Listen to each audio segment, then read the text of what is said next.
All right. Welcome, everybody. We are right now just about a few seconds after 9 o'clock. We hope to start on time, which we did. So welcome to today's Audit Without Walls webinar on remote auditing. I'm Cow Yuan, and I will be hosting this webinar. I want to thank all of you, first of all, for joining us today, and for AWW for making these sessions possible. We're also very fortunate to have Kristian Hawkes from SWOT Internal Audit UK to moderate the session, while we have also 3 international distinguished panelists with us, which I will let Kristian to introduce them after this. Now, before we dive into today's program, let me just state a few house rules in here. Your audio will be asked to be muted, and we also ask that your video to be switched off during the webinar. But when we have what we call towards the end of Q&A, we will allow you to switch on your audio as well as the video when you ask questions. And of course, towards the end, when we have the photography sessions, we want everyone to switch on everything, which is the audio and the video together. You are advised to submit your questions through the chat box. If you can see right below your screen, there it is, a chat box. You can tag or hashtag to the respective speaker throughout the webinar. But if you have general questions which you do not know which the panelists that you want to address to or to the moderator, please guide the questions to me alone first, because we want everyone to be concentrating and focus on the webinar than distracted by the pop-up message. We have all these questions addressed, as many as possible, at the Q&A section at the end. Now, the election of the topic on remote auditing is not by any nature coincidental. It is the Audit Without Walls community decisions by vote. I will let Kristian to explain the survey results conducted prior to this webinar. And just a quick warm-up exercise, actually. I understand some of you have just started the day, and some of you actually on the midday, and most of us in Asia here, we are already on the late of the day. I'm going to ask just like you can flex your body muscles a bit, but this is more of an exercise of a mind. Now, I'm going to flash out a polling question that we can do together.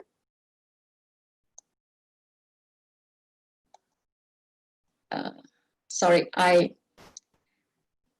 I think I mixed up already. Can I just relaunch this polling?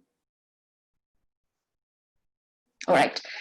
Hock-Chye, if you don't mind, can you launch the polling for us today? Relaunch polling. Yes, because I did the launching just now, so it will be tagged on the latest result. Okay. It is technically very challenging for me, so. Sorry. Sorry for the hiccups. Yeah, we're just trying and we back on it. Okay. No, can you launch the polls? No, your poll is now. What is the strangest thing you did while attending a meeting online? Is this the first one? Yes, the first question. Okay, then it's on. Okay. Can everybody see it? Yeah, I can see it.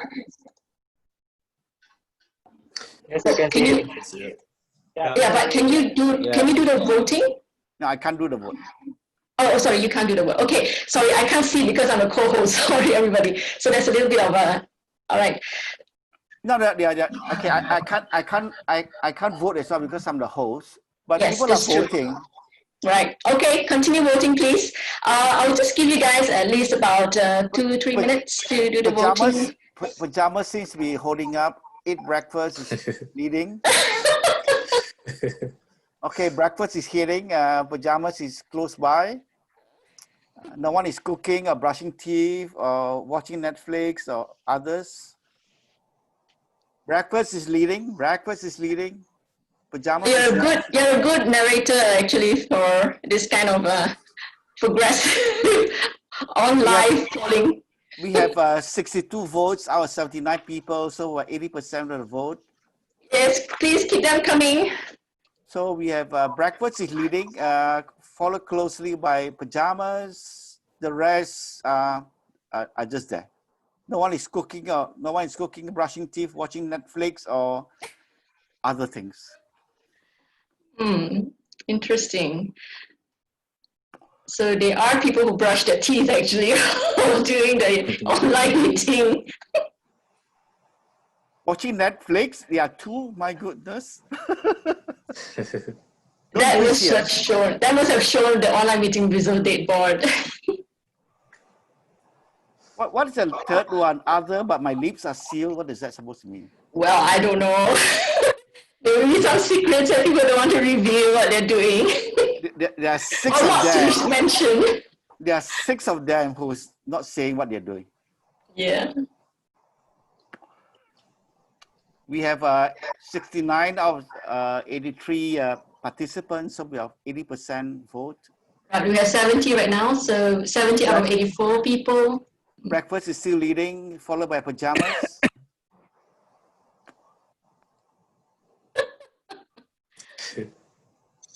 Guys, we need 12 more votes to finish it off. Yeah, just get more votes. We have 85% voted. We hope to have 100%. That will be good. Don't worry, your identity will not be revealed. Yeah. Done that, yeah.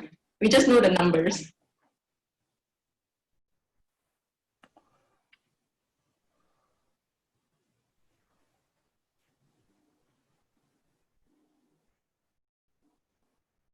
All right, we have 86%.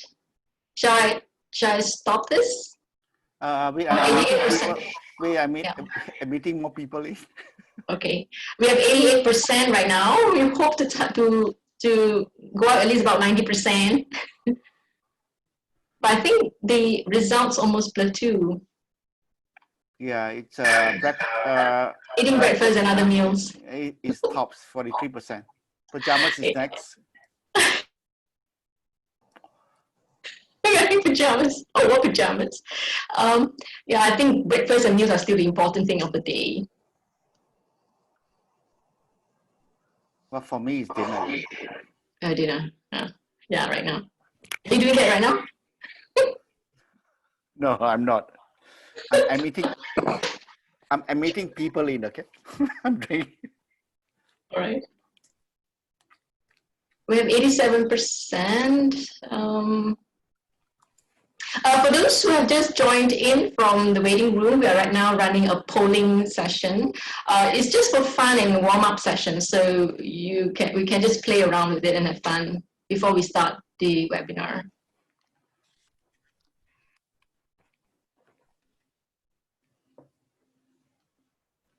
Okay, I think I will just stop here. It's already taken about 4 minutes. Okay, so I'm going to show the results. So this is what we have. True enough, yes, people eat their meals during the online meeting. It shows how important meals are of the day while they're running some online things.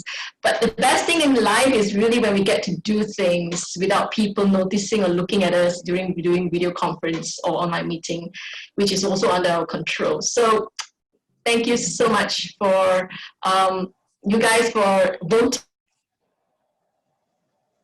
on this, so we can see the results here right now. There are more of 47% of you who voted on meals, and wearing pajamas is also not too far off.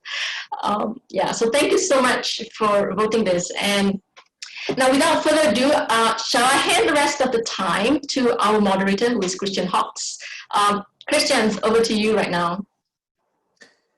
Hi everyone. My name's Kristian Hawkes. I'm a senior internal auditor. I work for a company called SWAP Internal Audit Services in the UK. It's kind of about 2 in the afternoon over here. It's just a bit rainy. We're here today, we've all met today to share our thoughts on the concept of remote auditing. We've got a great experienced panel who can all share different experiences from different sectors and a variety of backgrounds. The first thing we'd like to start off with is to run through our survey results, which show a few key facts that will give us some context. As you can see, we had a great response. We had 195 responses to our survey, so it's quite a broad range of responses and a very valuable survey, I believe. The first thing we wanted to agree was, so we all are clear what remote auditing is what a definition of it would be. So we can see here that we've 87% of the survey respondents agreed that remote auditing can be defined as the process by which internal auditors examine financial, operational data, governance, risk and control by gathering electronic evidence and interacting with clients, all without the need to be physically present. So we can see that there's a strong agreement that that's what we're talking about, and hopefully we're all on the same page about what we mean by remote auditing. We see we've got a great representation, mostly public sector. Most of the members of this forum are public sector, so that's to be expected. We also have some representation of private sector people, and we also have a spread between internal auditors and some non-internal, some part-time people as well. So we get an idea of who we are and what our audience is, and who will be contributing to the question and answer section. We can also see we've got a massive spread across the world. The only continent we haven't got representation from in the survey is Antarctica, and I can't imagine there's many internal auditors out there. It's just penguins out there. So one of the things we looked at is what are the most common methods of conducting remote auditing, and it looks overwhelmingly that people will conduct interviews via phone, video conferencing tools, and using electronic work paper documentation, audit software to get over the barriers of remote auditing, and using online resources to research clients before meeting them. So those are the common methods that would be used to conduct remote audits. Another thing we looked at is the challenges that are presented by remote auditing.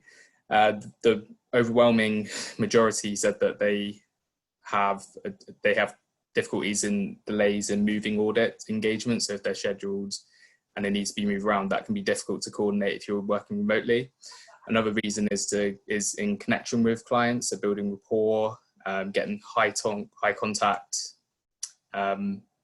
interaction with your client, perhaps raising findings, trying to discuss difficult matters. It can be difficult if you're not sat in the same room together. So that's understandable. And the third reason is getting access to the institution's information system. So if your client has systems on site that you can log into normally, suddenly you can't go on site and you want to be able to access it remotely, that can present a challenge. And among the respondents, that is a key concern. So it's something to bear in mind. So that summarizes our survey results. We'd like to hand over to our panelists at this point. First thing we'd like to ask is, naturally we want to cover, as we discussed in the survey results here, excuse me, is what the challenges we face are in conducting remote audits. How do we overcome the hurdles that are presented to us? And really the opportunity here for us today is to get an insight into how each of these people have overcome those challenges. So if I could first direct to Mouri-san, please. How have you implemented remote auditing in your experience and overcome the challenges that are presented in doing so, please? Thanks, Kristian. This is Naohiro Mouri. I'm a chief auditor for American International Group, which is the property and casualty and the life and retirement insurance company. I hope my camera is not capturing me, because I'm actually in a tent out in the middle of nowhere, but I do have Wi-Fi and access to all the basic infrastructure so that I can do this. And I apologize that I'm not being seen with enough lights so that you can't potentially see me, but like the other panelists. So we were forced to implement remote auditing basically without any choice. We did actually have sufficient infrastructure to do video conferencing, direct access to certain data. And my entire company went on to work from home. So it was actually easy for us to do video conferencing. And yes, we have experienced some delays in terms of audit execution. Our stakeholders missing some of the video calls, and we have also received a request to delay some audits because our stakeholders had to attend the business as usual processes because they lost the ability to go to office and then do business as usual processes, and they had to default to work from home. So their ability to execute their own processes has been impacted. Not as much as we thought that it would be, but so we've seen about 10% of our plans being impacted, whether it's been delayed or postponed. We do also we did experience, and we have continued to experience, the delay in getting access to some of the data that we need to test and execute audit. But that's actually been improving because everyone's working from home, everyone needs those data, and technology has done a wonderful job in getting us those access. And it's not actually stopping us doing what we are doing. In fact, we found everyone's working from home, their attention to our meeting actually has improved, because stakeholders typically, when we actually have their meetings, they're being pulled away to do other things while in the meeting. Because everyone's working from home, they don't actually have any distraction while having conversations, so which was big plus.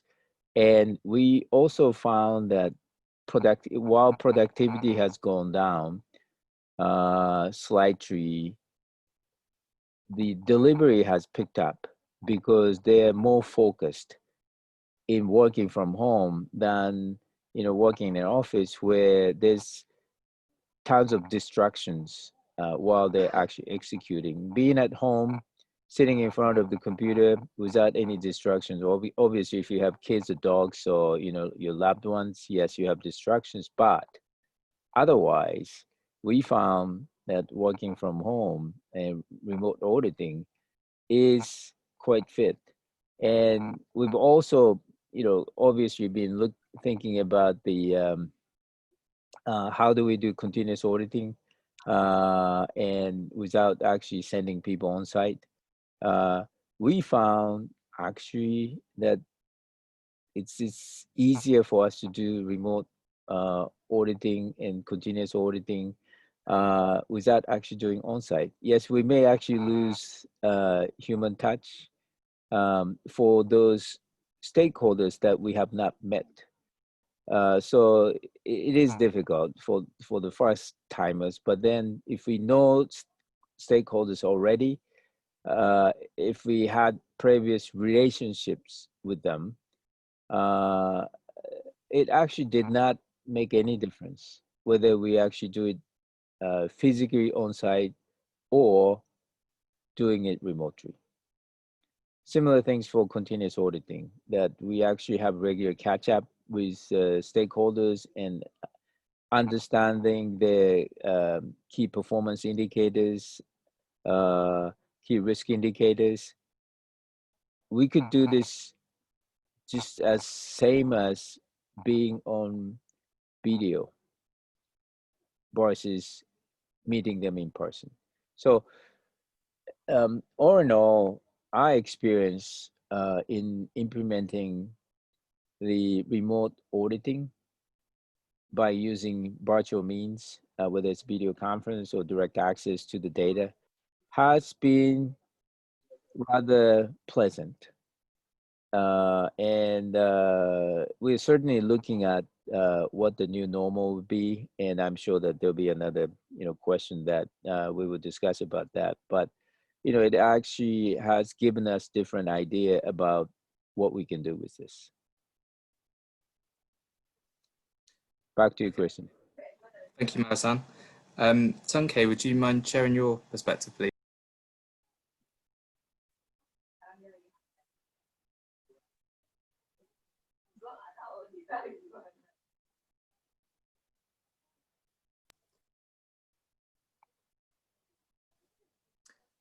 Hello,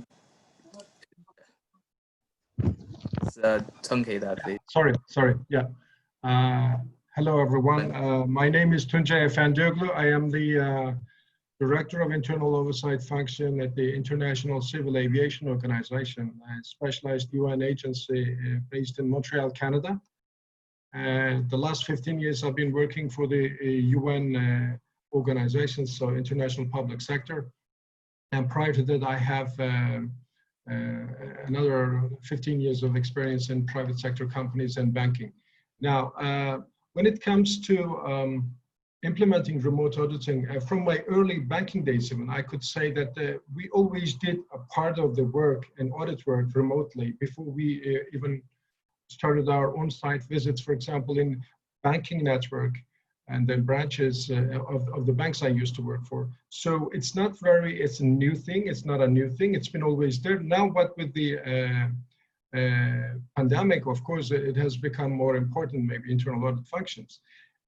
And recently, what we have experienced using techniques of remote auditing and continuous auditing, I think, of course, it gives you the chance or the opportunity, I would say, to reach out to multiple stakeholders. And I'm sharing with you, by the way, my experience, not only from the audit side, but also the evaluation side, which is in the public sector very prevalent. And it's an oversight function as well. So both colleagues, and we discussed, I think what I will tell you from the hands-on experience is that you can reach out to multiple stakeholders, you can interview many people, it's less costly, and it is very, productivity is increased in our case, and the delivery. Being at home also, because of the global crisis, everyone is more or less in the same situation. So in that sense, it is very impactful in terms of implementing your audit plan.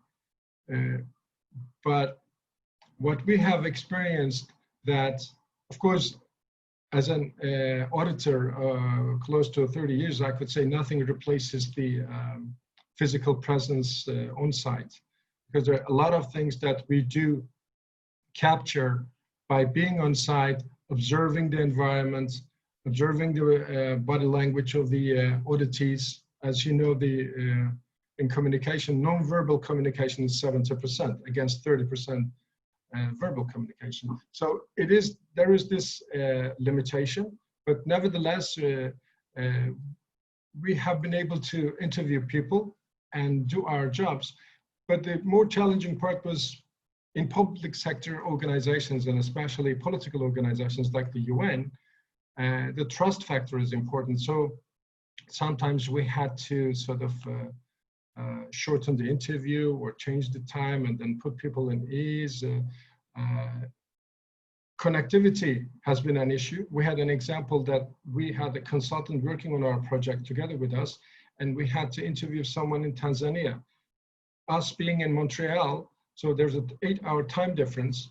So and in Tanzania, there was a curfew. So we had to actually, the person had to leave 4 o'clock local time, his office due to the curfew, but it was like 8 o'clock in Montreal and 7 o'clock in Lima. So we had to really get up very early to be able to interview the person, but then there was internet connectivity issue, and we had to do several interviews to complete and maybe put more focus on the data, documentary evidence, and the data review. As Morrison mentioned, it happens that junior members of the family intervene, and then there are interruptions in the interviews. And the other, I would say, a challenge is both the auditor and the auditee side.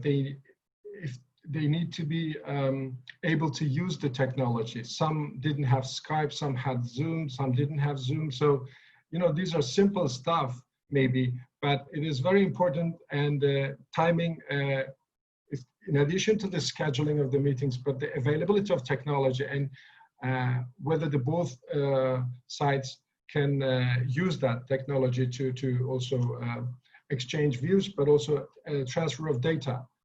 First of all, in public sector organizations, a lot of documents are still, we are working in a paper-based environment. So in the lack of digitized, digitalized environment, that is a challenge by itself. So you need to take that as a, maybe as a risk, and to the level of assurance that you provide is impacted. Continuous auditing, I think we've been doing it very successfully, and then we kept doing it. Versus remote auditing, continuous auditing, in any case, in our experience, has been selecting key controls of operational areas of significance and strategic importance, and then looking at them in a very, focused manner, and then produce some reports and share with the management. I would like to also differentiate between continuous auditing versus continuous monitoring, because continuous monitoring is a management function, and we are trying to help our organization to develop that capacity as a second line of defense function.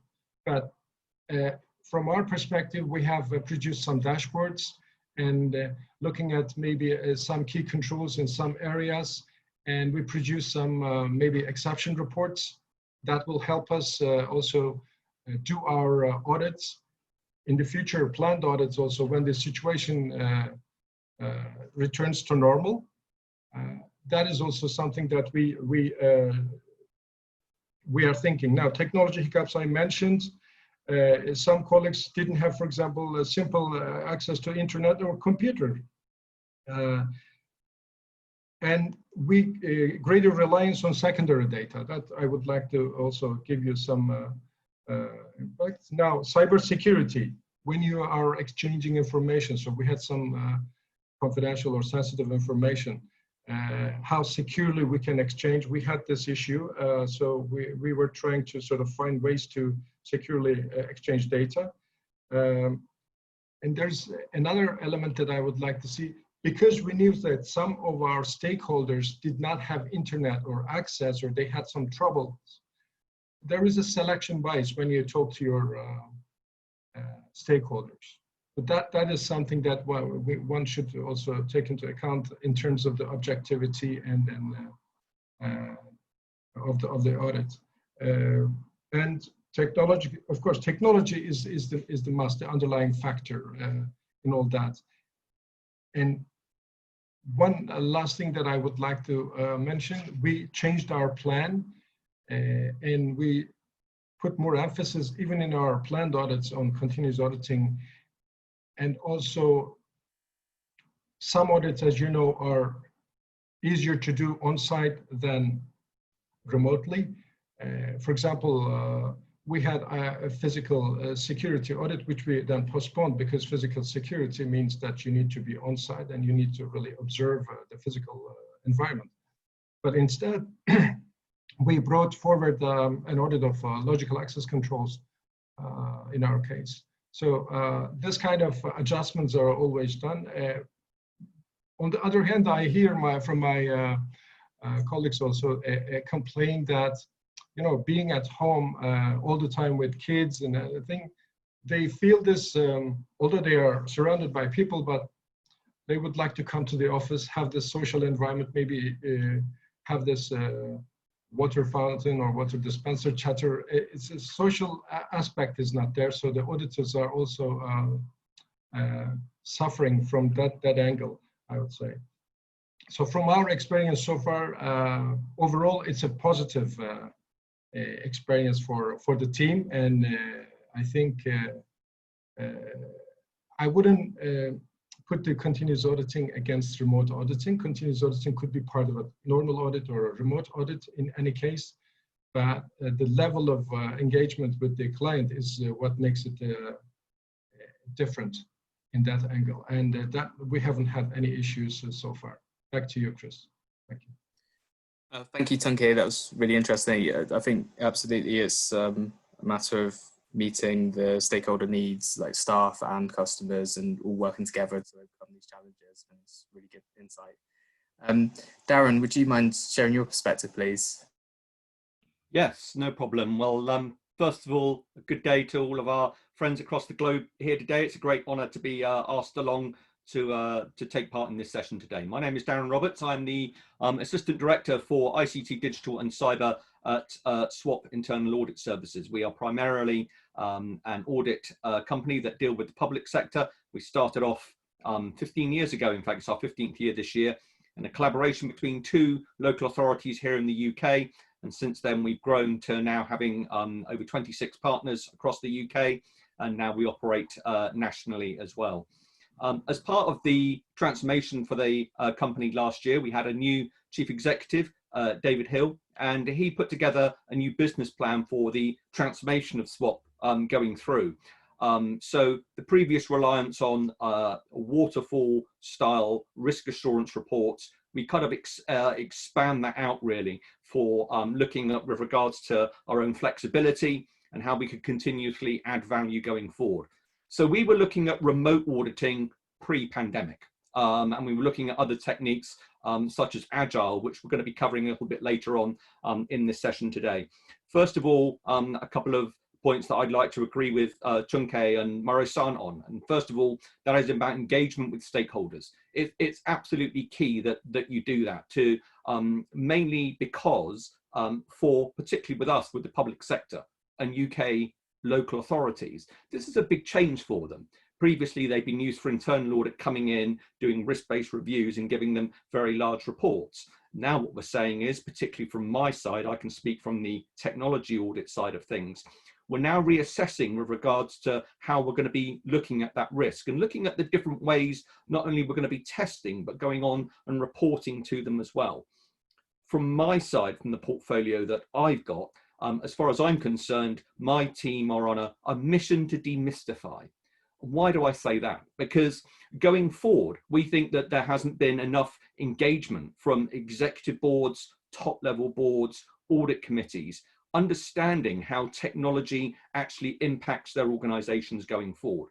And if we've experienced anything in these last few weeks with regards to the cybersecurity attacks, and particularly the human engineering attacks that have been hitting people while working from home, it is imperative right now that our technology and our communications are going ahead and they're working well.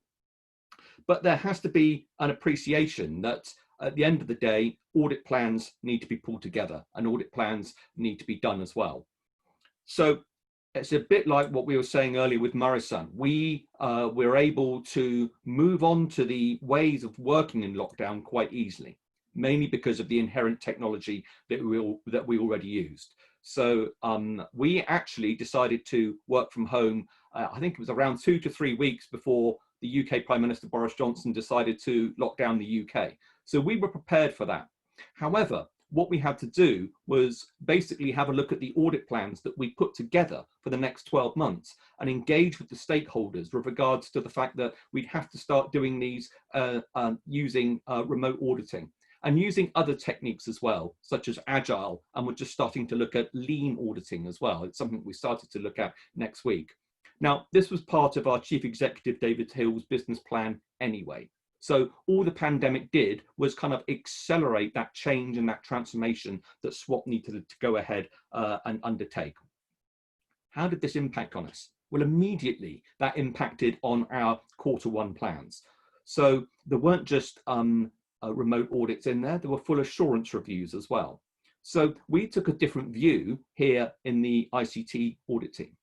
What we turn around to say is, okay, what we can do for you is almost like press the reset button. Go in there and find out details of how your current infrastructure and estates are working. And from there on, we can do an initial risk review, and we can do that remotely. And from there on, we can set, therefore, dynamic audit plans going through into Q2, Q3, and Q4, with the view perhaps to restarting full assurance reviews and restarting on-site audits. I'll give you two examples. It's very hard to do a data center audit remotely because you need to be there. It's very hard to do an installation audit remotely. Really, you need to be there. But really, honestly, are those two things your two biggest risks right now? So what we need to do, and what we are doing, is working with our stakeholders now and undertaking remote auditing using the techniques that Tuncay and Marisol have mentioned.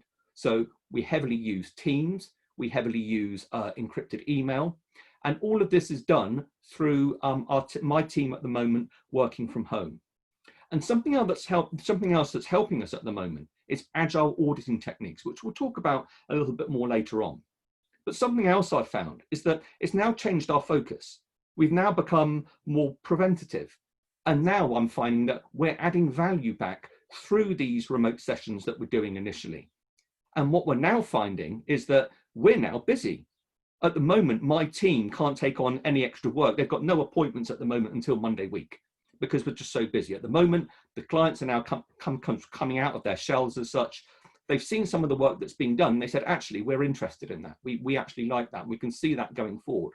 So us as internal audit can now continue to add value, continue to provide that assurance, but doing that at the moment, using that remote technique, using these high-level reviews. And by saying to them, do you know what? We are still here for you. Things that we're missing.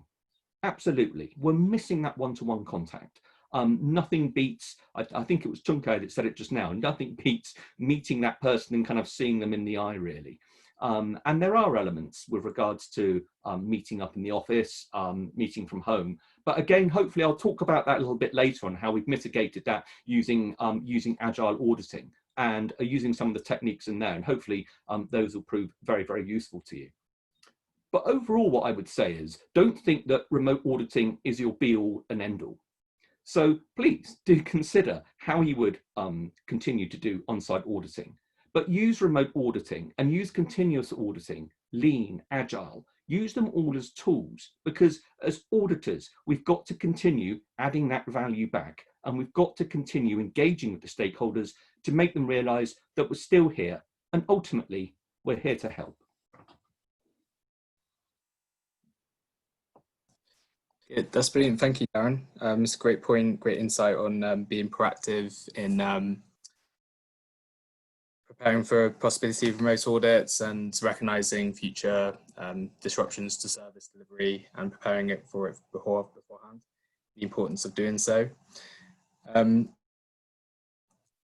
if we move on to our next question, the next question is about data analytics and agile auditing. They're two techniques that we talk about a lot. We've probably all undergone training in, and they're things we're looking to push as an industry, but it can be hard enough to successfully implement them while on site and being able to interact face-to-face with the client.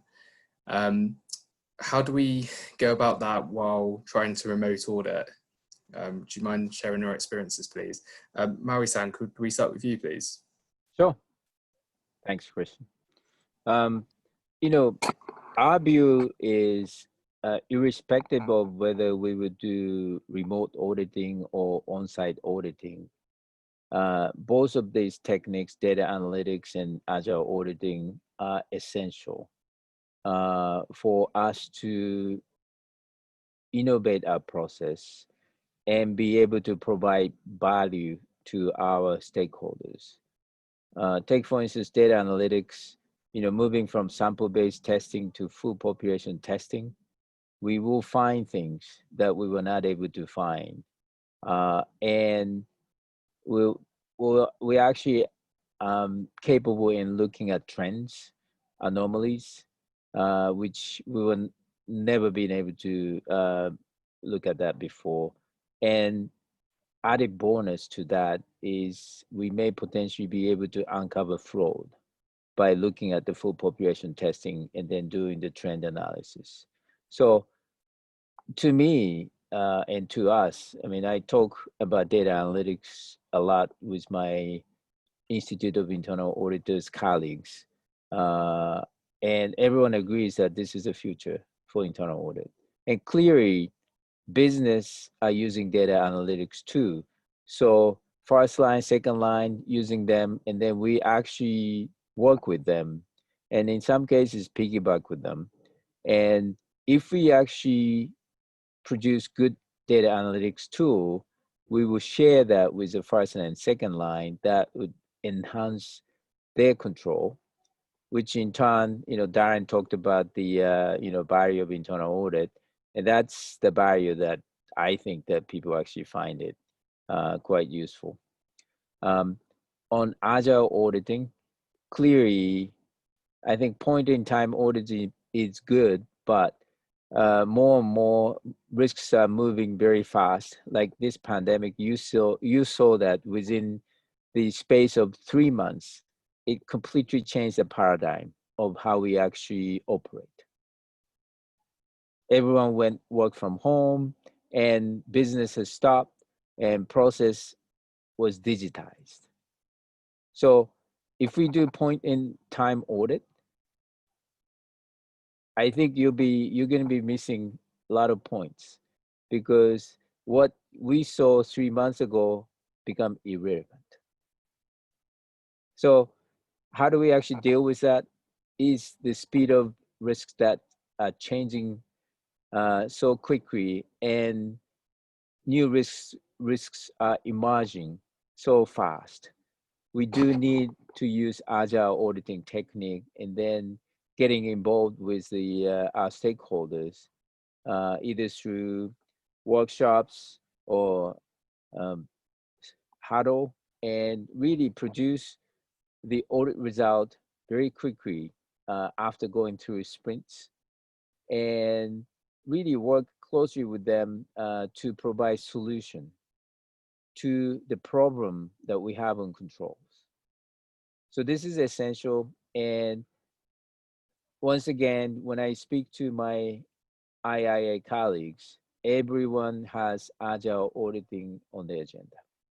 Now, obviously, as you can see, that there is a varying degree of how mature the organization is to implement agile auditing, because it does actually require training of your auditors, and also auditees, because they have to actually be able to spend time with you and be able to do things.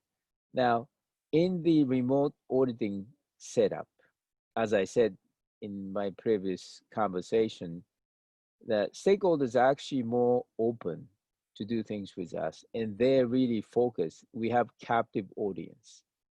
So it actually makes it easier for us to do things right now, because if they're in office, they're being pulled away to do something while they're actually in office.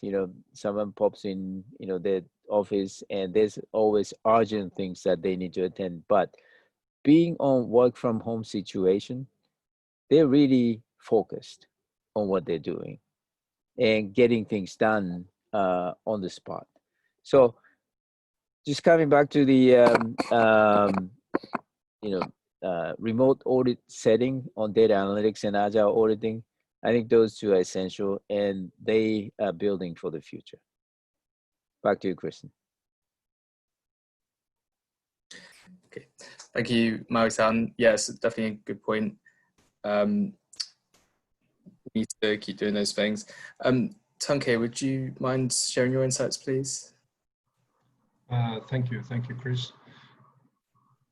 I think, as I mentioned in responding to your first question, our experience with the continuous auditing or using data analytics has been very positive, and before the COVID-19 experience. So we have been implementing, let's say, a continuous auditing approach, and with the help of data analytic tools, and over the last 5 years in the organizations I work for, we've been using data analytics to a great extent as part of the traditional audits, doing analysis of financial and non-financial information, coming up with some trend analysis, and then or identifying, risky areas, exceptions, and then looking at them, or just then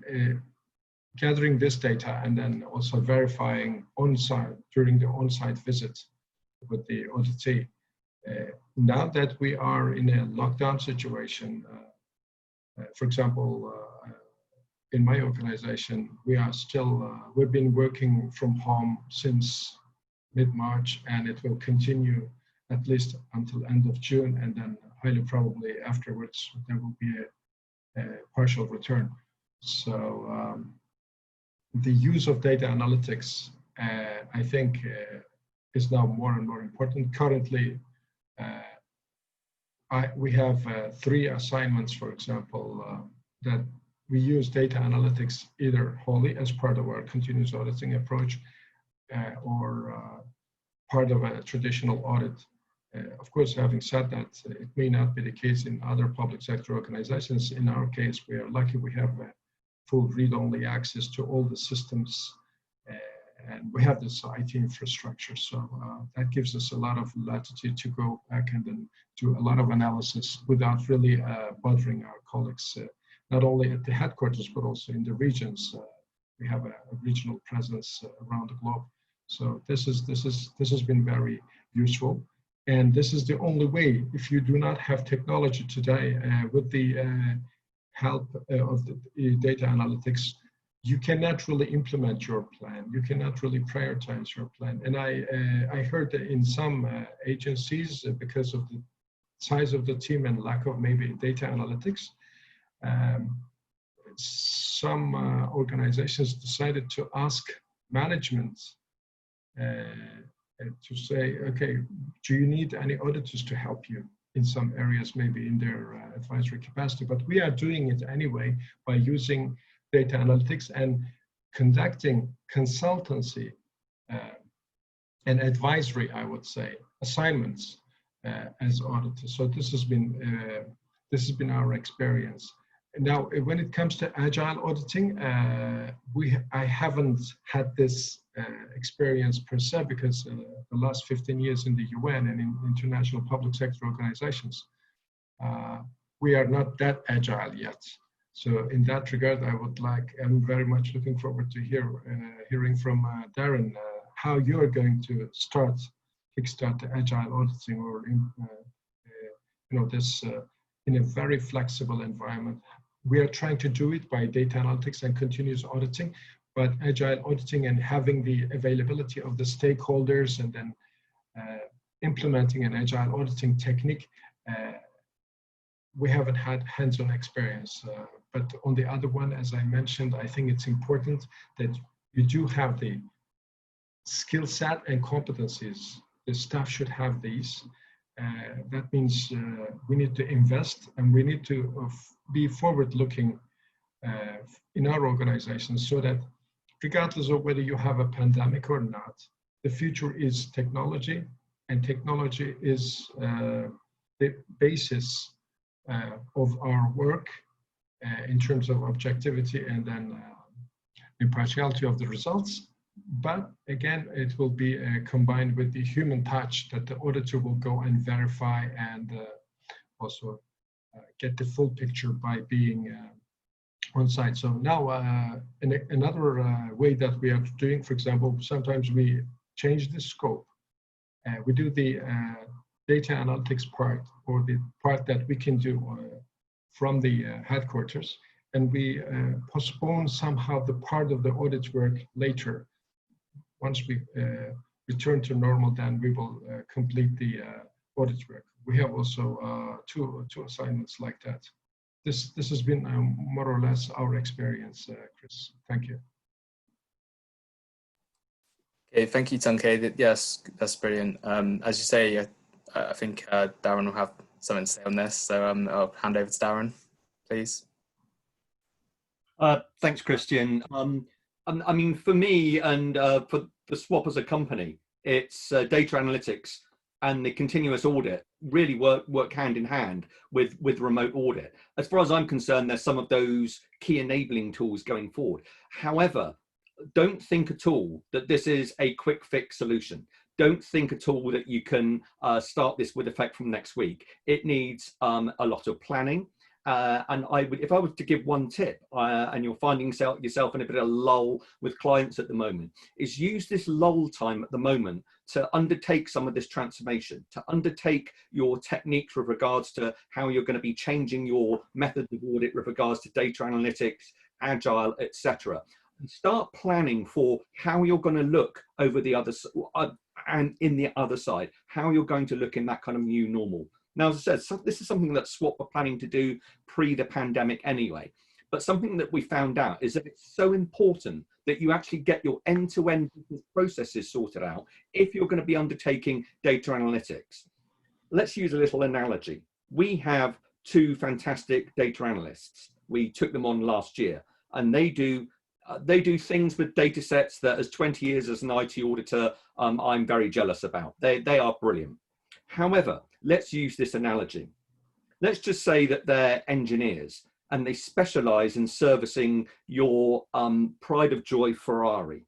They'll do a fantastic job on servicing that Ferrari, and it will come out looking fantastic at the other end. But how do you get your pride of joy Ferrari to that garage for them to work on? Because the local roads aren't very good. It's full of roadblocks. The road isn't suitable for the Ferrari to drive on, etc., etc. So as the owner of that Ferrari, I'm not very assured about getting my pride and joy for them to work on in the first place. And that's kind of the feedback that we're getting from our own stakeholders. We're happy to pass you whole data sets for your data analysts to work on, but really we want some assurance over that. How are we going to do that securely? How are we going to get that to you securely? How do we have assurances that you'll deal with it securely when it's there? And when you finish the data analysis, what are you going to be doing with that data? And that's work that we're actually undertaking at the moment. And that's the end-to-end business process for obtaining those large data sets from the clients. It's got to be seamless to them. It can't present any barriers to them. And also it's got to be seamless to the auditor as well, because we'll talk a little bit more about culture later on. But the culture of undertaking data analytics is a lot different really for auditors that have been used to sample testing before. So how to obtain that data and how to do that go ahead and securely. I would say this is the work that we'd need to do before you embark on a large scale change program for delivering audits using data analytics. And as far as I'm concerned, you should offer this as part of your data sharing protocol, because in turn, that's going to set out the controls that you will employ back to your clients. And this workflow must be consistent, because nothing is going to harm confidence in the process in an organization that changes their workflow often. So make sure that your workflow from end to end is included within that data sharing protocol. And what I would say is, when you're testing the methods with regards to the technology that you're going to make available to your clients, test, test, and test again. Because again, nothing's going to affect client confidence more in just telling them that this is something that you're just trying out, or this is a beta version and we'll welcome client feedback on how to make it better. It should work first time out, and it's to ensure that clients are confident in sharing those data sets with you. If they don't, it's going to severely limit your ability to undertake the remote auditing using data analytics. Let's use an example. Consider the technology that will be used to transfer those large data sets. It must be secure. It must have an audit trail. It must be managed in terms of user accesses and user license. It must have a consistent workflow. And consider you engage trust in that transaction. Consider using encrypted email to send the original request. Check that your upload facility can include your domain name, or it's embedded within a hidden link on your website. But we appreciate, with regards to whole-scale data analytics, there are problems with this. So how can we be assured, for instance, that data sets are being uploaded for data analysis past the initial test that we would do as auditors on data quality and assurance? How can we be assured that the data hasn't been tampered with prior to the upload? And how can we assure that the actual full data set we asked for is the actual data set that we've asked for going forward? The mitigation around this, of course, would be to access client systems direct. However, as we know, as we've talked about before, this has presented challenges It came up in the survey that Kristian presented earlier in terms of remote access to client systems, and particularly where we are here in the EU and the UK, we have increasing regulations such as the General Data Protection Regulation, the GDPR, and also that can be quite heavy on the client side, and they can be nervous. After all, what are we doing? We're asking them to open up the ports that we told them 12 months in an audit to close down to stop people from getting into them. So we've got to reach that delicate balance going forward. So the overall conclusion to this is, don't think that a move to data analytics is going to be a quick solution. Also, let's very quickly talk about the people actually doing that analysis.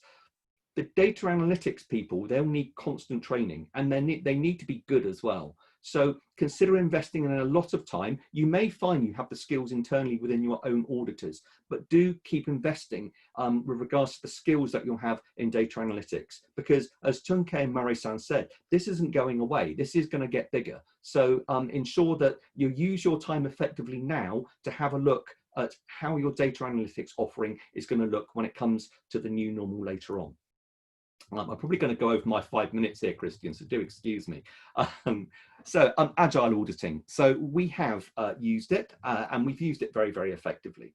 So the way that we're using it here, and it has lended itself very well here to remote auditing, mainly because it's helped us with regards to the differing work demands that we've had from audit during the pandemic.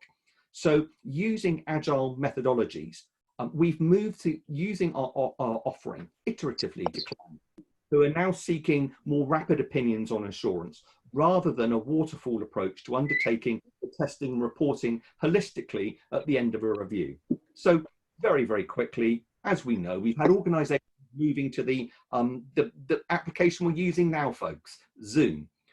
It's only up until very, very recently with Zoom version 5 that there were more security controls introduced. We had all sorts of issues, particularly with audit committees of using previous versions of Zoom.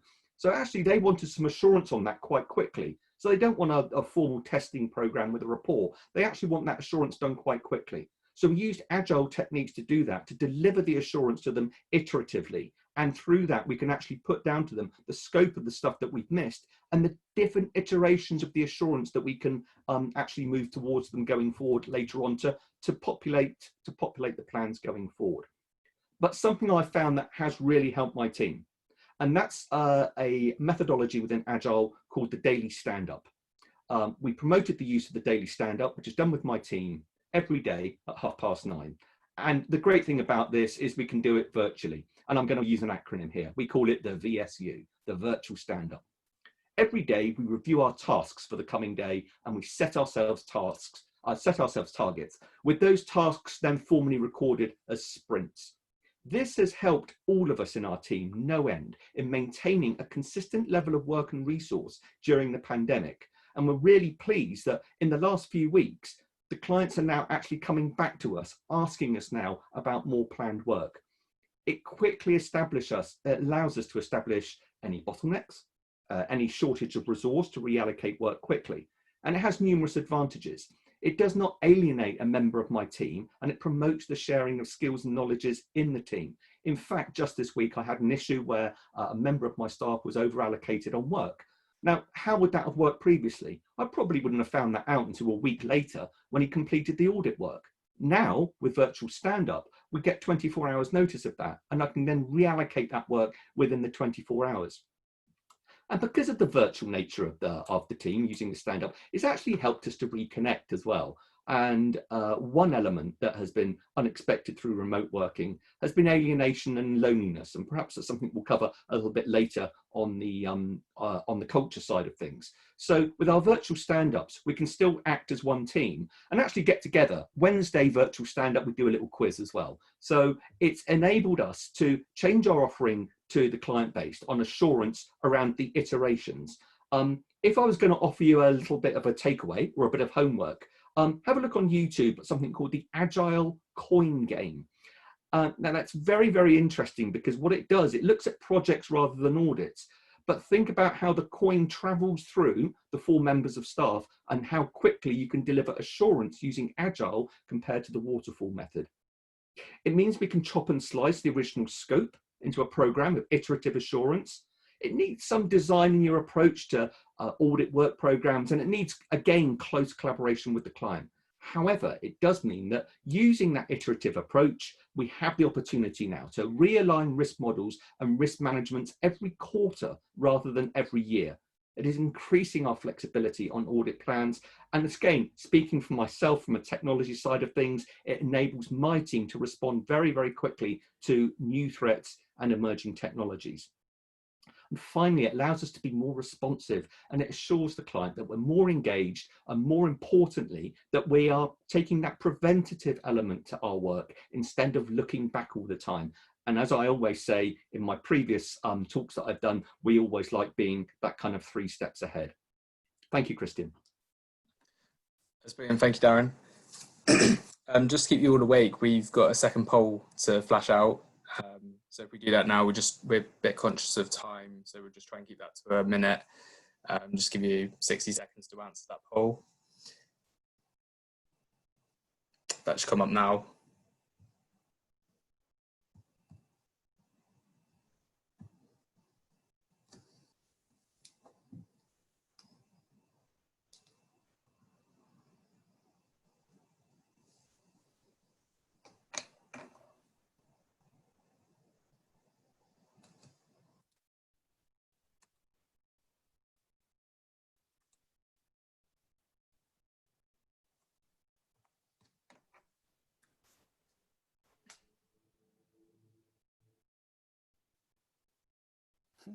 The one without a camera on. Haha. So I put on my camera.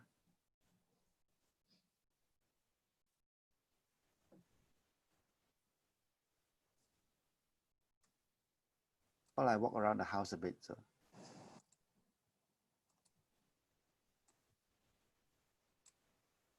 Because 69%, we need to reach about 90%. Thank you, guys.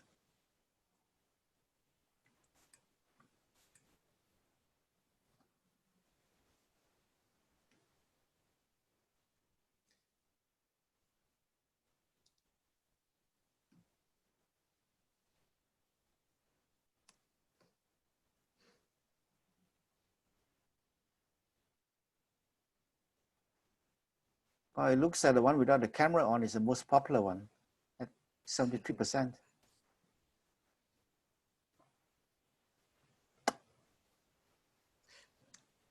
Okay, so so we've got the one without the camera on is the winner then. Right, we should end the poll now, yes? Yeah, I think so. I think if we move on. Yeah, overwhelming majority. A big fan of the camera myself, I have to say. Okay, I'm awake now. Okay, so if we move on to our third and final pre-agreed question, and we'll go into the audience specific questions. We would like to look at culture and the impact of culture, the impact of organizational culture on the idea of remote auditing. A lot of people express that their client's culture, or the organization they work for's culture, is inhibitive or preventative of them working from home, working remotely. How do we overcome that? How do we address that as professionals and overcome that obstacle? Mauri-san, would you mind sharing, please? Sure, Kristian. My view is that the culture itself actually has no bearings to how we implement remote auditing or not.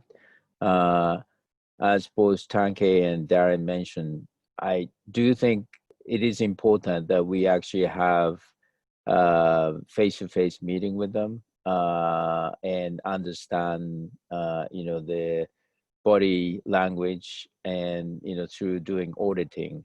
And I think it's more of a matter of what trust that you have built with your stakeholders, and how that trust is traveling through the organization, and that how that marries to the corporate culture or organizational culture. I found my organization, the view of internal auditor is more of a trusted partner. and it actually made it very easy for us to actually move from physical on-site auditing to remote auditing. Obviously, we'll lose some of the touch, human touch with doing the physical on-site, but we actually find talking to stakeholders through, we use WebEx instead of Teams. It's actually easy. And sometimes, because we have captive audience, they're getting bored at home and dealing with the kids. So it actually gets down to a little more personal level when you actually talk to your stakeholder, which actually makes it easier for you to connect. And that open up a whole different relationship with them. Because you see their house, which you never see when you actually talk to them in office, and you sometimes have your kids interrupting, your dogs interrupting, your loved ones interrupting, and then so you have different conversations that you can have, and you share the same frustration working from home, which actually makes it easier for us to connect with stakeholders. So overall, I think, clearly, yes, if you don't have this type of culture in your organization, it would make it very difficult for you, even on-site auditing, forget about remote auditing. So, to me, it doesn't really make any difference whether you're doing it remote or on-site. If you haven't had this culture, if you haven't built a relationship with your stakeholder, it would make it difficult. But obviously you can do so much in changing the culture, working on it. But so I feel very fortunate working in an organization like mine, where it's open and being a partner to the stakeholder. So back to you, Chris. Thank you, Maz. And yeah, absolutely. I've definitely found that myself. It's a great opportunity to touch base and sort of share common challenges that we've had between us, and we have more human interaction, be more, let our guards down a little bit. It's definitely a great point. Tuncay, would you mind sharing your perspective, please? Thank you, Chris. I envy Morrison for the culture that he is experiencing in his organization. In the international public sector organizations like the UN, these are highly political organizations. And the political nature is very embedded, it's built in.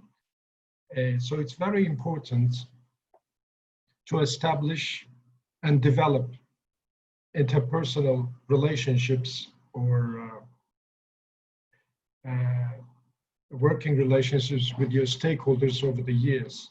This, I have experienced that this is the only way to overcome some hurdles that you will definitely come across while conducting an audit. And I agree, excuse me.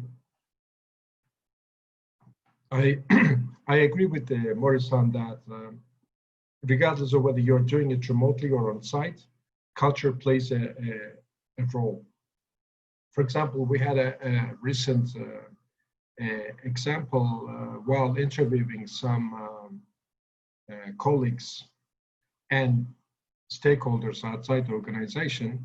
Some participants expressed, and they asked to clarify whether the interview was recorded. So the fear of being recorded, or what I'm going to say may be used in another context against me, is always there. So we always provided clarification that, for example, we also use interchangeably sometimes Teams or Zoom, and said no, it's not recorded, and that will be, and then whatever you say will stay here, and then confidentiality is guaranteed. But nevertheless, you could sense that, especially the stakeholders working for a third party, they were not very comfortable to share with you all the information or all the documentation. And being aware of this, we had to conduct additional interviews, and and also providing them with some written formal guarantees in a way that whatever we are going to discuss or exchange, this is in the context of the audit, and this will be also treated as confidential. So I would say that has a direct impact on the level of engagement of the stakeholders. And trust is only built through interpersonal relations in a very political environment that we've been working. Organizations are generally, I mean, the culture is in the UN is trust is there if you have good relations with your colleagues within the team even, and then also with your stakeholders. And this has been our experience. I believe cultural aspect will be an enabler or a hurdle, and then it depends on the auditor how you're going to cater that. When you're planning your audit, and when you are even scoping your audit, and when you are going to also scheduling your interviews. This could be, for example, your initial protocol while you're conducting your interviews. I think we should also clarify upfront how we are going to interview, whether there will be a structured or semi-structured interviews, and then how we are going to whether to share the minutes of the meetings so that we have an agreed document at times for the salient points that we agree. That will also facilitate at the end also the agreement on the overall audit conclusions. But I would again agree with Mouri-san that regardless of whether you are doing an audit remotely or on site, culture plays a role, and the auditor should be aware of what I would say, what is not said, or what is when you are doing on-site, you have the interpersonal skills, and I know sometimes people come and confidently share information with you on a lot of issues, but when you are interviewing, they are hesitant because they don't know how this can be used, if it's recorded, if it's not recorded. So these are issues that we have faced, and I think the auditors should be aware, and then they should properly plan for these as part of the interview scheduling skills, and then also share the information to the extent possible with all the participants, so that everyone is informed properly, and the end result, the audit also creates an environment of trust at the end, and it's a good experience for everyone. In any case, as you know, I mean, even on-site audits, if you do not have trust, it is very difficult to complete your audit and to get the agreement on your findings and also recommendations. My suggestion and advice to my colleagues would be, please prepare for it, plan carefully, and be as transparent as you can. Thank you very much, Chris. Thank you.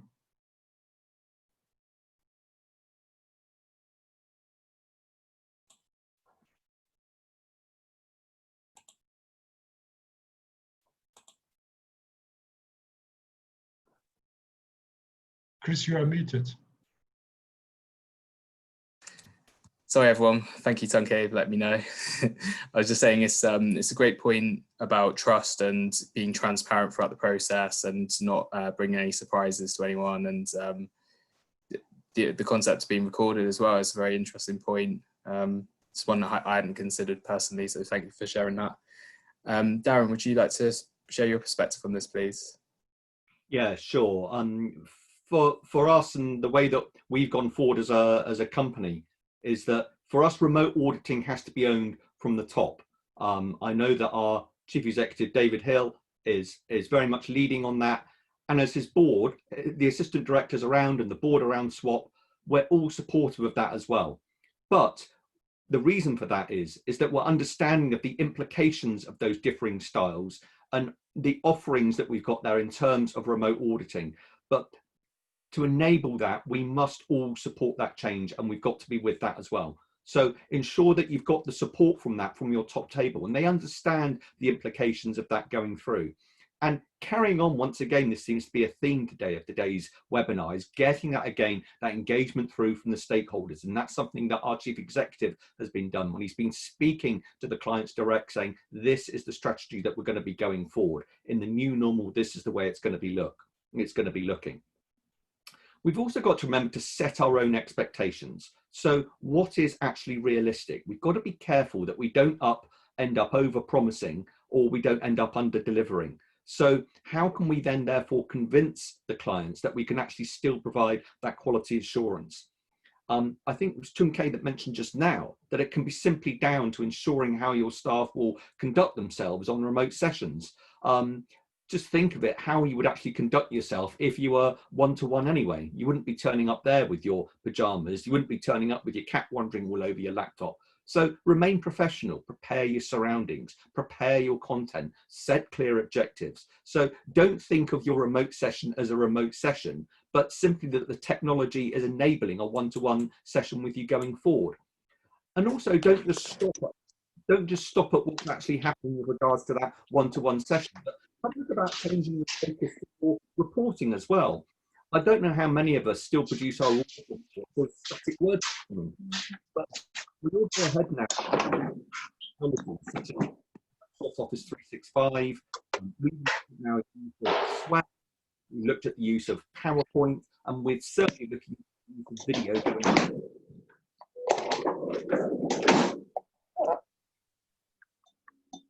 I'm just checking, has someone got their, can we have microphones on mute, please? Thank you. Thank you. So going forward then, it's the three elements of that people, process and technology going forward. But that culture has got to be within your practice and your company.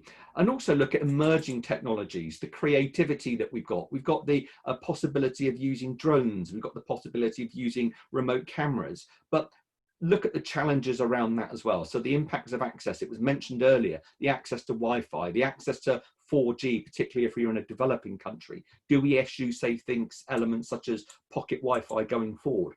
But overall, we need to ensure that internal audit remain responsive and accessible. And that can be a worry when it comes to the culture of remote auditing. And just very, very quickly, something that we have here at SWAP, we deal with very small local authorities, and they tend to have a really good one-to-one relationship with their auditor. So we're keen on maintaining that going forward, but also there is the accessibility that still needs to be there with regards to remote auditing. So think about how you do a little bit of work with regards to in sort of embedding that one-to-one relationship that your client has with that auditor and enhancing that, using the people, the process and technology to enable your remote auditing going forward. Thank you, Chris. Thank you, Darren. Yes, definitely important points. Okay, so we've covered our main questions, and just looking at the time, we've got about 10 minutes left to our scheduled time. Perhaps we could overrun sort of 5 or 10 minutes if that's okay. We wanted to move to the audience questions that they posed throughout.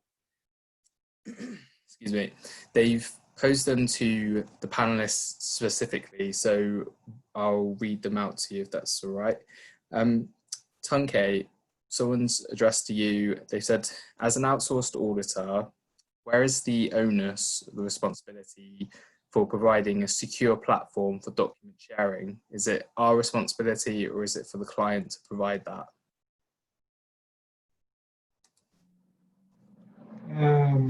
Of course, the question is about exchange of data. Now, as a public sector auditor, of course, we are auditing our own organization. So in that sense, it has not been an issue with us. It has been an issue if we have as an organization, the secure platform, but I think we have secured access, VPN access to our systems. And then also when we need our colleagues in different regions around the globe, they can share information in a secure manner with us. But I am not in a position to give you what secure platform can be used in that scale. I think this is a rather a question, for example, for Darren, maybe if you have any clients in another location and then you need to exchange some data or or documentation in a secured manner. But for us, it was sort of part of the organization systems that we have, and then with additional verification and authentication procedures that we put in place, exchange this sort of data. Now we introduced recently even a more enhanced verification, user verification procedures in place to be able to get access to data, also exchange information. But I do not have a specific security platform to give as an example, because our experience is like using our own system in a secure way. Okay, thank you. Darren, would you perhaps have something to share on that? Maybe it's sort of relevant to cybersecurity, really. Yeah, I mean, I'd share Tuncay's feedback on that. As auditors, I don't think we can go around recommending kind of specific products. But what I would say is turn it round. If it was your client that was accepting secure documents, say for instance from another client, what sort of risks and recommendations would you be giving to them? And therefore turn that round. If you're looking to accept secure documents or whole data sets from them into internal audit, then therefore that should set the requirements that you should be providing to them with regards to the secure upload facility there are. Now, we know out on the web there are various upload facilities that people can use. So just take a little bit of time really to have a look at, practice what you preach at the end of the day, have a look at the controls that would be in place that you would put down for your own internal audit, and actually use them yourselves with regards to providing the assurance for the clients that they can upload data securely to your secure portal. Okay, thank you. Another question, it's addressed to Tuncay, but I suppose if anyone feels they want to answer it as well, we can go through in sequence. They've said when we come to the end of an audit, if we haven't received all the required information, how do we close the audit off without leaving ourselves liable? So do we qualify the statements we make to say we haven't received all the evidence, or do we just sign off and sign off with what we've got? Does anyone have any thoughts on that? How we can conclude audits without having necessarily been provided all the information and having a difficulty in chasing that because we're working remotely? I think, thank you for the question, but my experience, close to 30 years is, and it happened even when I used to work for Ernst & Young, and we had clients, all around the country, not only in the UN, but as an auditor, when you come across such a situation, you need to really disclose that in your audit report, that this objective hasn't been achieved because such and such information was not provided. And even you need to also declare that clearly as a scope limitation in your audit report. So you cannot just close and say, we have done the audit and then the documentation available was provided and we have achieved the ABC objectives. That would not be proper. So I would be very transparently saying, okay, this was the initial scope, but at the end, we could not objectively conduct all the audit steps because of the unavailability of information, or sometimes, sometimes some clients, few times I even encountered that they really do it purposefully. And then in the end, they come up with the documentation, especially in the public sector. I've experienced that. While you are concluding your audit and they say, oh, you haven't seen these documents. And then you have to really go back and then sort of, that makes you lose time. And then it's a judgment call. You need to see whether you have time to really do the additional audit field work and complete your work properly, or otherwise again, disclose that in the audit report. Because this is a very typical thing, especially, I guess, this is a good example of where there is no trust, and trust is not there. So you have this. It's a good example, especially in public sector, where the trust is weak, and then people, for various reasons, may not provide you with the necessary or available information. But I would disclose it, and then I would raise it as a scope limitation, and then also reflect that in my report. Thank you. Okay, thank you. Darren, we've got a question regarding the technical capability you're providing remote audits. So what if you don't have the required technology available, so the right software? What if your Wi-Fi connection is poor? How do we overcome those barriers? Do you think there's ways of doing that, or is it a bit of a lost cause? What are your thoughts? This is what I mentioned earlier with regards to planning the end-to-end side of things, because I think you're right, Kristian. If we don't have that in place, then it's no good trying to thrash yourself thinking you're going to do a remote auditing solution. You've got to set out the requirements from the early stages of considering this. And this is why I said earlier, don't think of what you're doing here is going to be a quick solution. If you don't have what is there in place, then perhaps that lays the grounds for the business case to go forward of thinking, actually, do I need to spend some time to invest in these technologies? Do I need to spend some time retraining the staff? Do I need to spend some time engaging more with the stakeholder going through? So as far as I'm concerned, as I said, this isn't a quick win. You've got to plan this going forward. And I think if you were to speak to your stakeholders and say, right, this is the way that we're going through it, and you hadn't considered the technology from the outset, then you're not going to be remote auditing. Okay, thank you, Darren. It looks like I've got another one addressed to you, Darren, which is specifically about how the pandemic changed the audit plan for the next 12 months and how agile auditing has helped with that. I think you covered it briefly in what you said, but perhaps you're able to clarify a little bit more. Yeah, sure. So we were actually able to flex the audit plan quite quickly. So something that we wanted to engage with all of our clients this year is I was aware that in my kind of reshaped IT audit team that we wanted to be totally clear about how each infrastructure and how each technology estate worked in each of our clients. Otherwise, how can we provide them with an added value IT audit service? So we already had something in place called the ICT Governance Risk Review. And that was done usually at a workshop that we do all day, and we visit the client site to do it. So very, very quickly, I think throughout March, Kristian, me and the team sat down and we actually converted that work program on how we'd actually start doing that remotely. And I think you're aware, Kristian, we did it on one of our smaller clients right to start with, didn't we? And we had some very positive feedback from that.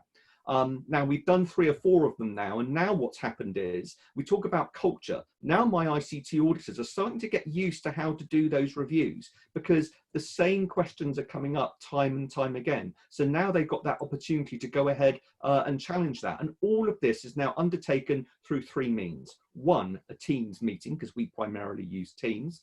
Secondly, through encrypted email. And thirdly, through other collaboration techniques such as online chat, etc. So now there's just no need to go ahead and visit the client going forward.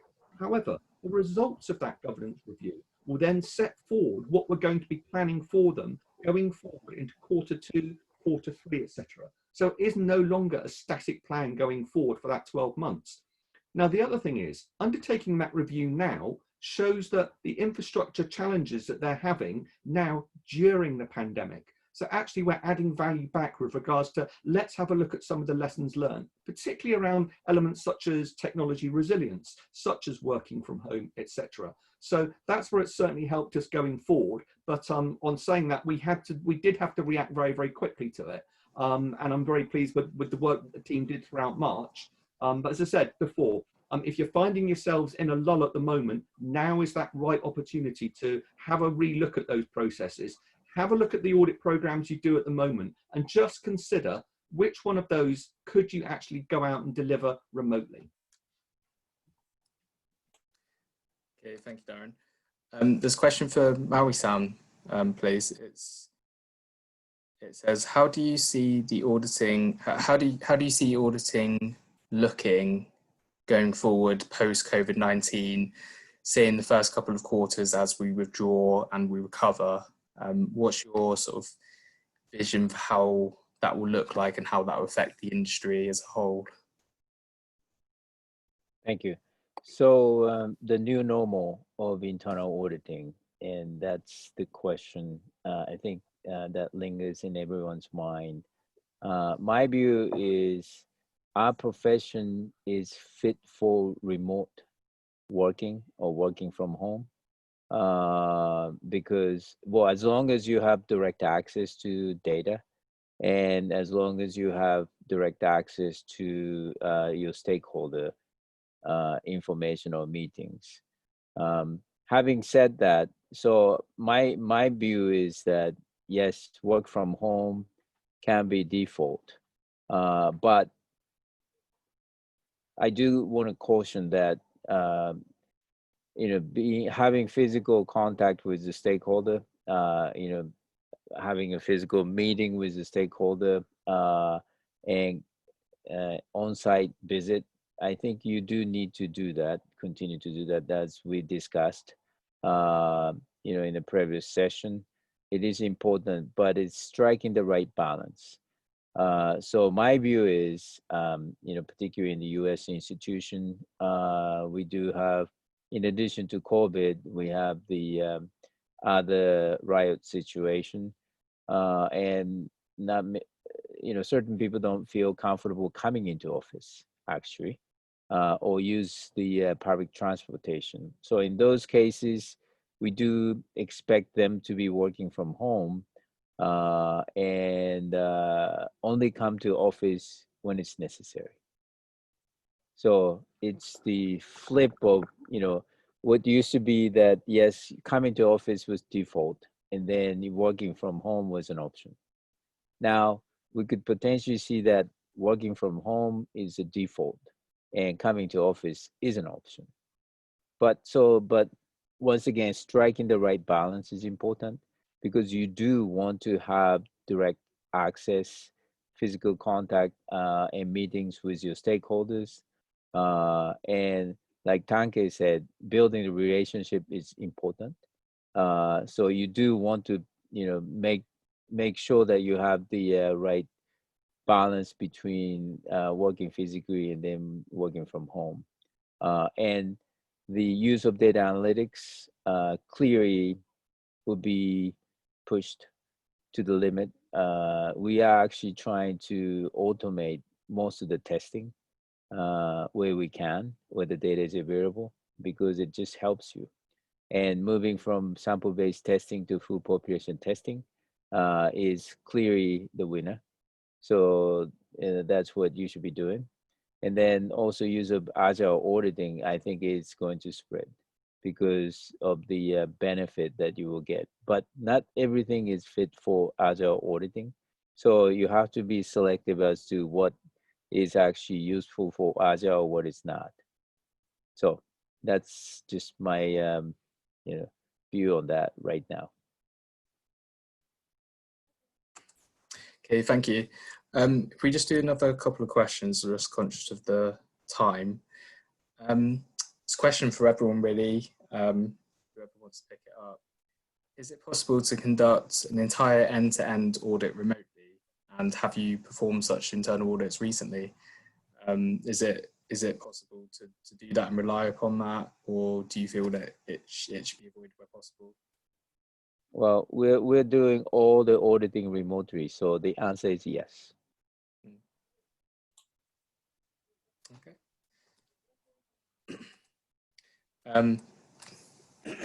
Excuse me, sorry. If we make this the final question, excuse me. If with COVID and the disruption caused by COVID, it can often be used by customers as an excuse for pushing back audits and delaying them and not conducting them in a timely manner. Do you have any advice for how to address this scenario?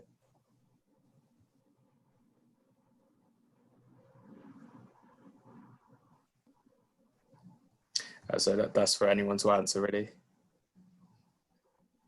Kristian, can I start on that one? Yeah, go ahead, please. So one thing that had been sacked in our 12-month plan this year was that we wanted to undertake what we called a cybersecurity framework review. And it was based, well, it's based on 20 key controls. And basically we go in there and we give them 3 opinions. 1, the control is completely compliant. Secondly, there's just nothing there at all. Here's a recommendation. But the third one is an interesting one. The third one, we're going to go in and say, right, we think there's something there, but do you know what? We'd actually like to do a full risk-based assurance review on that going forward. Now, that's been sat in a majority of our clients' plans, and they've looked at it, particularly in the pandemic. It's quite a resourceful audit as such. We need a lot of access to a lot of people in a very short space of time.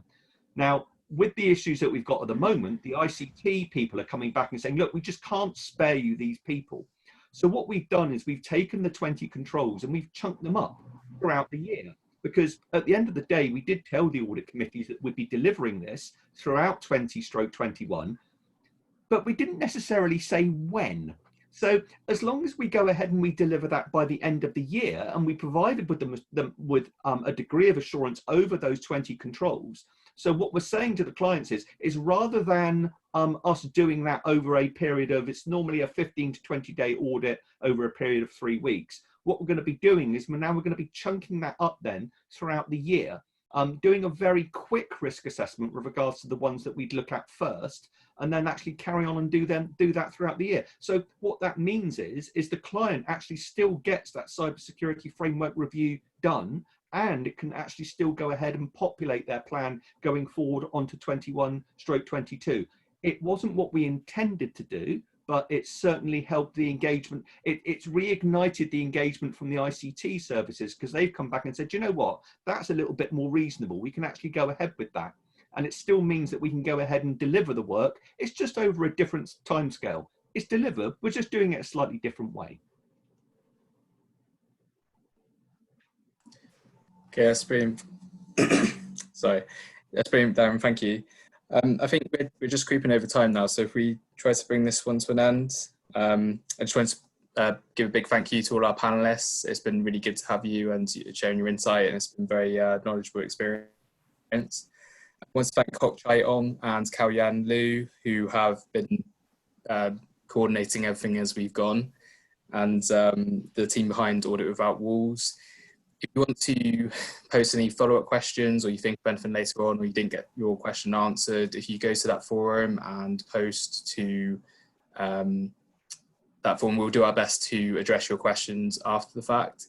If you're not a member of Audit Without Walls, please just contact one of the organisers and we can invite you and let you into that forum, and hopefully you can benefit from the shared learning environment there. Just want to put a reminder out. We've got on 2nd of July, we're doing a conversation with Richard Chambers on audit reporting at the speed of risk. So he's going to have a conversation about about his new sort of approach to that, but also just generally a bit of a candid discussion with him. He's agreed to talk to our members and share his thoughts. So that'd be great. If you don't know, obviously, Richard Chambers is the president and CEO of the Institute of Internal Auditors. Going into July, we also have a webinar on agile auditing, so I hope there'll be just as good attendance at that. And I hope overall you've enjoyed the webinar, it's been useful to you, and it's been a very good experience. Thank you everyone for attending. If I hand you over back to Cow Yuan to close off, please. All right, thank you so much, Kristian, for really, I can't thank enough for you to moderate the sessions, as well for Mouri-san, Tuncay, and Darren for giving us such a splendid webinar with all your thought leadership experiences and insights. We'd love to have you back one day in your future, probably dive into this topic again to give us a more clearer visions of how the environment continue to change and the processes that we might be encountering with.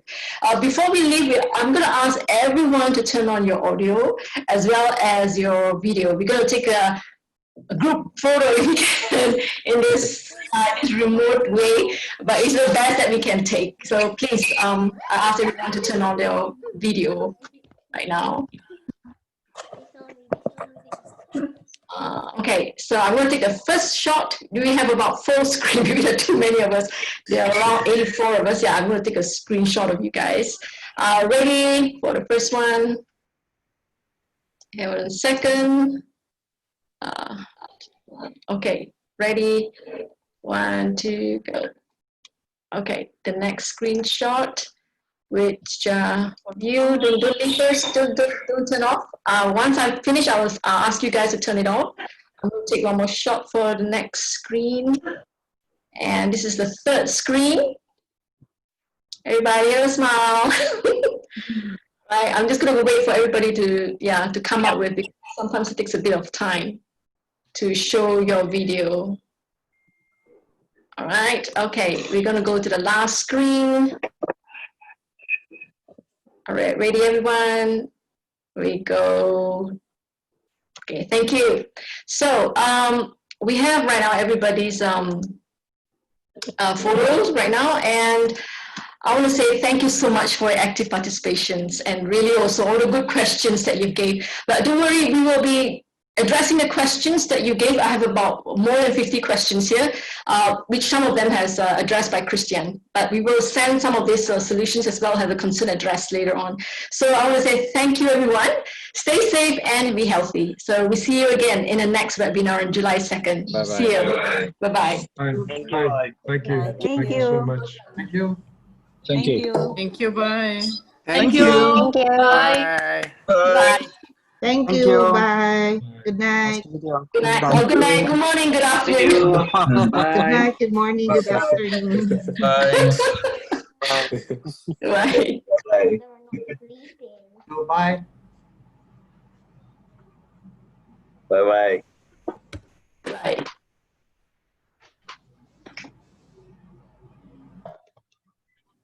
Hi, Panji.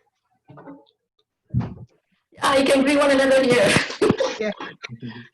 We can't travel to each other online. Okay. You're okay. Hey, Cow Yuan, can you cut off the recording so that we once everybody leaves, we can try to